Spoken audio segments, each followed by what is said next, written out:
અને ત્યાં જે પ્રદૂષણ સામે લડી રહ્યા છે, જમીનનું પ્રદૂષણ, પાણીનું પ્રદૂષણ, હવાનું પ્રદૂષણ અને દરિયાનું પ્રદૂષણ, આ 4 પ્રકારના પ્રદૂષણની સામે ત્યાં દેવરામભાઈ કરીને લડી રહ્યા છો. બધા જ જાણે છે, હવે આખું ગુજરાત જાણતું થઈ ગયું છે. એમને આમરણાંત ઉપવાસ પર ઉતરેલા હતા, 12 દિવસ સુધી ઉપવાસ કર્યા. અને પછી આ પોલીસ અધિકારીઓએ એના પ્રશ્નો, એકદમ સાધારણ પ્રશ્ન હતો એનું, કે તમે અહીંયા જે 13, 14, 15 જેટલા અધિકારીઓ આવીને અહીંયા જે પ્રદૂષણના નમૂનાઓ લઈ ગયા છો એનો રિપોર્ટ મને આપો. આ માત્ર સીધી સાદી એમની વાત હતી ને માંગણી હતી. પરંતુ આજ ભ્રષ્ટ જીપીસીબી ના અધિકારીઓ, આજ ભ્રષ્ટ જિલ્લાના અધિકારીઓ, દ્વારકા જિલ્લાના અધિકારીઓ એનો રિપોર્ટ આપતા નથી. અને એટલા માટે એ આમરણાંત ઉપવાસ પર ઉતર્યા હતા. અને એમની માંગણી તો ન સ્વીકારી, પરંતુ એમને ઉચકીને આ અધિકારીઓ પોતે બદનામ ન થાય એટલા માટે એમને ત્યાંની દ્વારકાની રેફરલ હોસ્પિટલમાં દાખલ કરી દીધા એમને. અને ત્યાં એમને બળજબરીપૂર્વક ત્યાં લઈ જઈને બળજબરીપૂર્વક એમને ત્યાં મેડિકલ ટ્રીટમેન્ટ આપવામાં આવી. તો એમની સાથે આપણે આજે વાત કરીશું. અને વાત એટલા માટે કરીશું કે એમના ઉપર શું વીતી હતી આ 12 દિવસ, શું થયું અને પછી એમને શા માટે ઉચકીને લઈ જવામાં આવ્યા, એ બધી જ વિગતો આપણે દેવરામભાઈ સાથે જાણીશું. આપણી સાથે જોડાઈ ગયા છે અને એ બધી જ વાત કરવાના છે. દેવરામભાઈ, ઉપવાસ પર તમે જે ઉતરા હતા, પછી શું થયું? 12 દિવસના ઉપવાસ પર ઉતરા તમે. આમ તો જિંદગીમાં ક્યારેય હોસ્પિટલ તો ગયા નથી, તો આ પહેલી વખત તમને ઉચકીને જો હોસ્પિટલ લઈ ગયા, કેવો અનુભવ રહ્યો? બહુ મજા આવી હશે, કેમ? હું 61 વર્ષની અંદરમાં કોઈ દી હોસ્પિટલે મેં જોયું નથી, કોઈ દી દવાખાને ગયો નથી. હવે અહીંયા હું અંડળનો ત્યાગ કરીને પ્રાંત સાહેબની ઓફિસની સામે બેઠો હતો. હવે અંડળનો ત્યાગ કરીને બેઠો હતો, એમાં ડોક્ટરે લખીને આપ્યું પોલીસ ખાતાને. પોલીસ ખાતાની 3-4 મોટરું આવ્યું.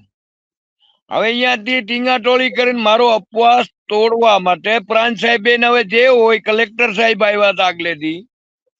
કલેક્ટર વરસાદ હતો અને ઓલું પવન હતો ફૂલ, એટલે બીજે દિવસે મને ટીંગોળી કરીને દવાખાને જઈને મારો દવાખાને દાખલ કરી દીધો.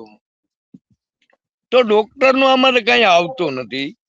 આપણે તો પ્રાંત સાહેબ ની ઓફિસ ની સામે બેઠા હતા, તો પછી આમાં ડોક્ટર નું ઇન્વોલ્વ ક્યાં? પ્રાંત સાહેબ આવ્યા, જીપીસીપી આપણે જીપીસીપી ના સાહેબો આગલેથી આવ્યા, બે 3 થી મોર મને કાગળ આપી ગયા, ગોળ ગોળ જે બાપ આપી ગયા.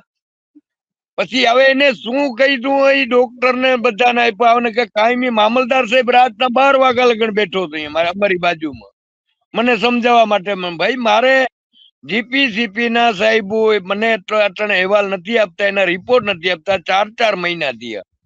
એના પછી કેટલા 10 થી 15 વખત તમે સેમ્પલો લઈ ગયા, પણ 4 મહિનાની અંદર એના રિપોર્ટ ના આવે. તો 4 મહિનાની અંદરમાં એના રિપોર્ટ દઈ નથી શકતા. આજ 13-14 અધિકારીઓ આવ્યા હતા, થડ ઉપર સેમ્પલો લઈ ગયા, મકાન માંથી સિમેન્ટ ને બધું જોઈ ગયા, દરિયાની અંદરમાં બાંબુ નાખીને અમે બધું એને બતાવ્યું. આટલું ખુલ્લું કેમિકલ હતું, એના સેમ્પલો લઈ ગયા. પણ આમાં બધા અધિકારી સંડોવાયેલા છે.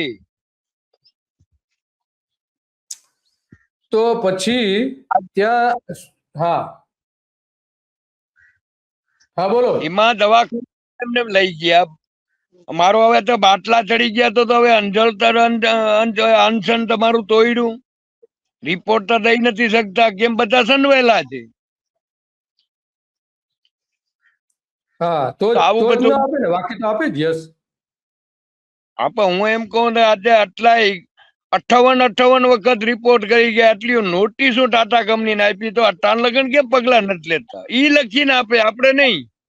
જીપીસીપી ના સાહેબો લખીને આપે. અમે 58 વખત 2020 થી કરીને અટાણ લગન અમે 58 વખત વિઝિટ કર્યું અને આટલી અમે નોટિસો આપી. જીપીસીબી કે છે. તો તમને ત્યાં ઉપવાસ છોડાવવા માટે તમને ત્યાં સ્થાનિક અધિકારીઓ દ્વારા કોઈ પ્રયત્ન નથી, આ મામલતદાર કે ત્યાંના પ્રાંત અધિકારી કે જિલ્લા કલેક્ટર, દ્વારકાના જિલ્લા કલેક્ટર કે ટાટા કંપની તરફથી કોઈ પ્રયત્નો થયા ખરા? મને એ ટાટા કંપનીના સાહેબો અંદર આવતા, પ્રાંત સાહેબ કને અહીંયાથી વયા જતા હતા, મારી બાજુમાંથી જ નીકળતા. પછી હવે એની સનવાડી હોય તો ને અંદર સંકળેલા હોય. આમાં તો બધા મોટા મોટા સંકળેલા છે. આટલું કેમિકલ તો હવે છે, આટલું બધું નુકસાની કરે છે, આટલી પબ્લિક મરે છે. તો આમાં અધિકારી તો પૂરેપૂરો.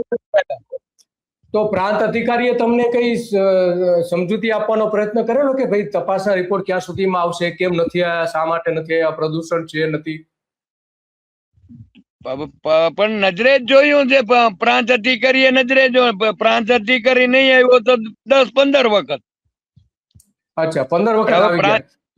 તો કલેક્ટર દ્વારકાના જે કલેક્ટર છે દેવરામભાઈ, દ્વારકાના કલેક્ટરે તમને આ 12 દિવસ સુધી તમે કોઈ પણ પાણી લીધા વગર, અનાજ લીધા વગર ઉપવાસ પર હતા પ્રાંત અધિકારીની કચેરીની સામે, તો ત્યાંના કલેક્ટર દ્વારા તમને કોઈ સંદેશો મોકલવામાં આવ્યો તો ખરો?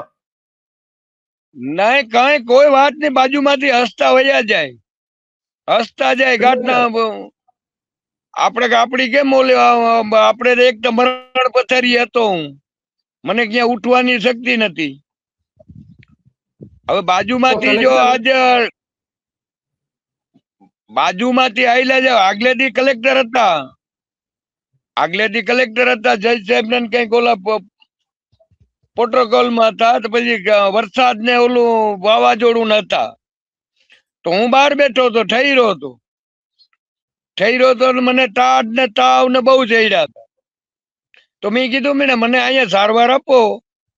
બીજું કઈ મને રોગ તો છે નહીં, કઈ દર્દ નથી, કઈ બીમારી નથી. હું કોઈથી દવાખાને ગયો નથી. આટલી ઉંમરની અંદરમાં મેં કોઈથી દવાખાનું જોયું નથી. આ પહેલી વખત મને દવાખાનું દુખાડ્યું, મારો અપવાસ તોડાવ્યું.